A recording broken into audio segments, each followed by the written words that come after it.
The highlights of the news today: Rivers women join counterparts worldwide to celebrate 2024 International Women's Day.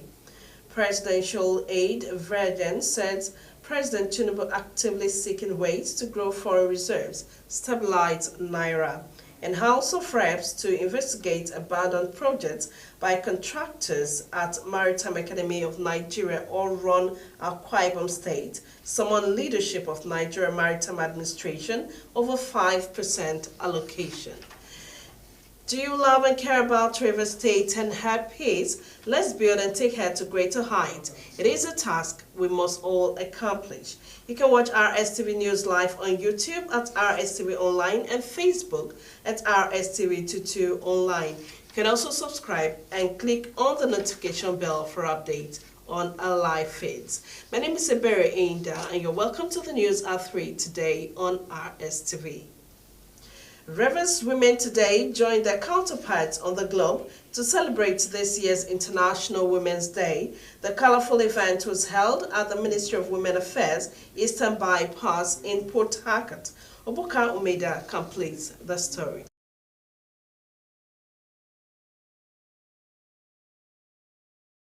The International Women's Day was set aside by the United Nations to celebrate women. At such occasion, speeches were not in short supply. First to speak was the Rivers State Deputy Governor, Professor Ngozi Odo, and she spoke on the theme of this year's celebration, Invest in Women, Accelerate Progress. Professor Odo charged the women to be inspired and excel in a male-dominated environment. She reiterated the determination of the present administration in pushing for policies geared towards the upliftment of women. So the International Women's Day is used to push for certain affirmative actions, for certain things to be done and done properly by everybody. So it is important that we look at a way of encouraging women, inspire them to excel in a male-dominated society. We have to do something to prop up the women. Still at the event, the Rivers State Commissioner for Women Affairs, Dr. Roslyn Oranta, traced the history of the celebration to 1911. Dr. Oranta appreciated Governor Fubara for providing Rivers women with the resources and enabling environment for their progress in Rivers State. Political leaders, like this woman that come here, Professor Mrs. Ngozi Odo, who is the Deputy Governor of Rivers, is a woman.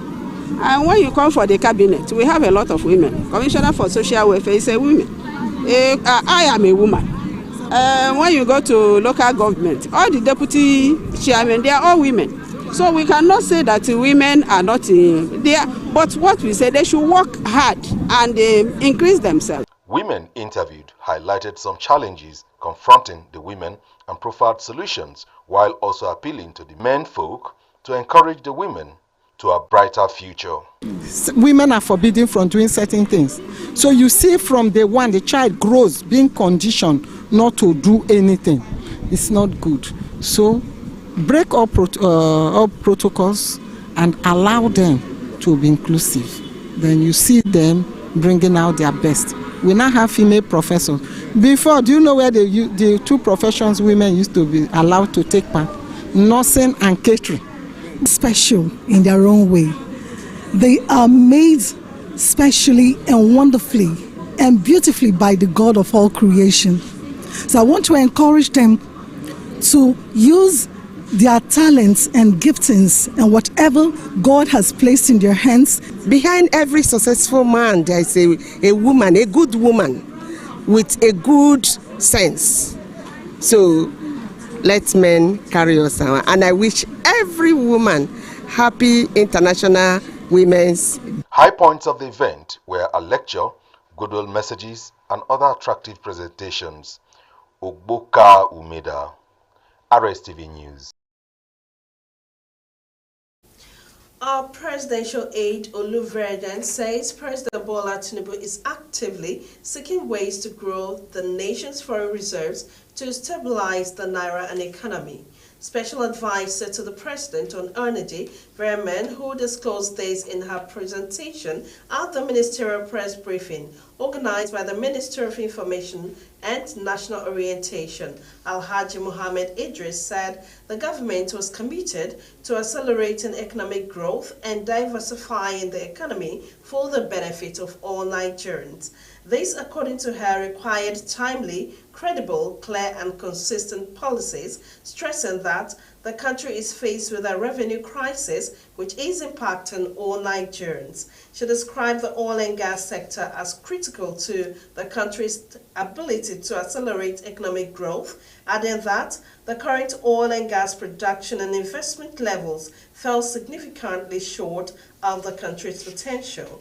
She expressed assurance of the President's determination to reverse the trend and take decisive steps to ensure a conducive business climate and reposition Nigeria as a preferred investment destination. Vice President Kashim Shettima has reiterated that President Bola Ahmed Tinubu is very much devoted to stimulating growth in the Nigerian economy, regardless of the current challenges. Vice President Shettima, who made this known when a consortium of mid-sized agriculture companies paid him a visit at the presidential villa Abuja, noted that leadership is actually about challenges and that the current administration is mindful of them. The Vice President therefore called on the private sector, including financial institutions, to support the federal government's drive to transform agricultural production and improve the welfare of Nigerians. He emphasized the need to engage smallholder farmers with a view to increasing their productivity as part of measures towards achieving the country's food security objective. Shettima commended the effort of the young entrepreneurs, particularly in seeking practical solutions to challenges confronting the nation, and restated the commitment of President Bola Tinubu's administration to stimulate growth in the economy, especially working with private sector.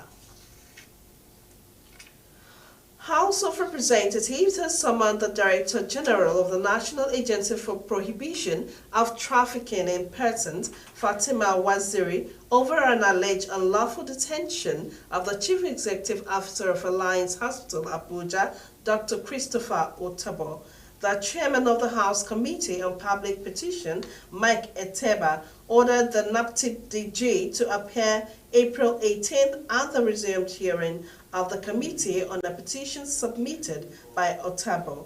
The committee urged the DG to appear and answer questions concerning the unlawful detention of Otabo, adding that failure to do so would leave the committee with no choice but to issue a warrant of arrest. Oteba, who described Alliance Hospital as one of the most respected medical facilities in Abuja, said it was unfortunate that the NAPTIP boss who detained Otabo for 4 days was not at the investigative hearing to respond to the allegation. He said it was unfortunate that the agency relied on social media to obtain information that led to Otabo's arrest and detention, adding that such attention or such actions could tarnish someone's image and that such conduct was unacceptable. Similarly, the House of Representatives Committee on Maritime Safety, Education and Administration has resolved to investigate all projects abandoned by contractors at the Maritime Academy of Nigeria, Oron, Akwa Ibom State. The resolutions followed a presentation by the rector of the academy, Commodore Duja Emmanuel Efedra, retired, before the Committee on Oversight Functions to the academy. It also resolved to summon the leadership of the Nigerian Maritime Administration and Safety Agency over 5% allocation to the academy, which is noted it not being remitted as and when due. The rector said in his presentation before the committee, which was held at the conference hall of the Nautical Building, lamented the state of infrastructural decay at the academy, added that the situation was so bad that the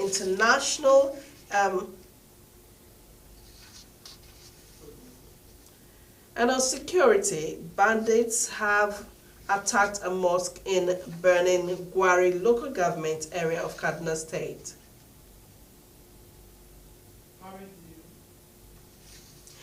And now on security, bandits have attacked a mosque in Burning Gwari local government area of Kaduna State, killing 2 worshippers in the process. The bandits invaded the mosque at Ngua Makera in Kwasi.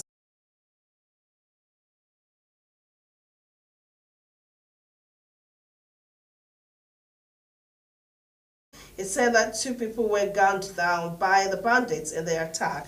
Prayers. And now the Kaduna State government has described a newspaper report that it has hired a private student.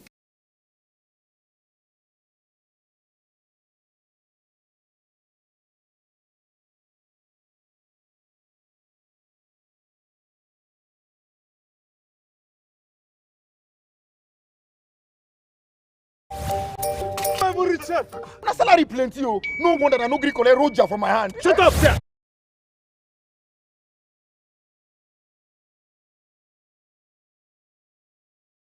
Several manufacturers and investors as they complained that the levy will drive investors away from the country. The consensus reached in the meeting keep carrying 200 tons of food from the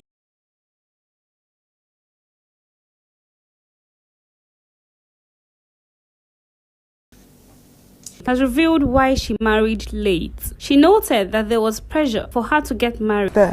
Marrying for the right reasons, and besides that music and fashion is unifying everywhere, hence film must unify. She added that film stories must interrogate issues and prefer to end his life on 3 different occasions, and this would have occurred due to depression.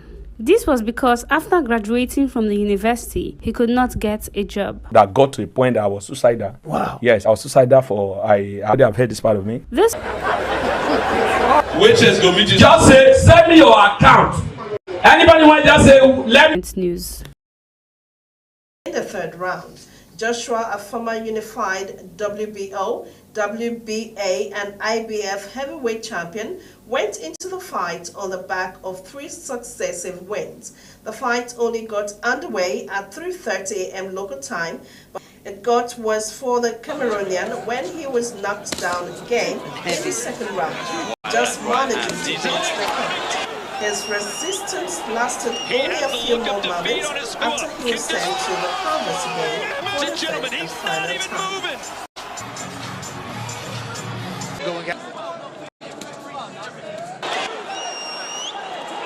He has the look of defeat on his face.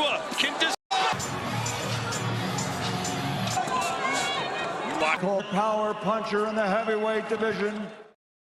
Meanwhile, Francis Ngannou has apologized to his fans following a defeat to Anthony Joshua in Saudi Arabia. The Cameroonian fighter suffered a knockout defeat at the hands of the former world heavyweight champion in the 2nd round. Despite his commendable boxing debut against Tyson Fury last year, the mixed martial artist fell short against his more seasoned Nigerian-British opponent. The 37-year-old's defeat by 2nd round knockout followed a 1st round knockdown by Joshua, from which Ngannou struggled to recover. A powerful right hand from Joshua prompted the referee to halt the fight in the 2nd round. That was a clean one.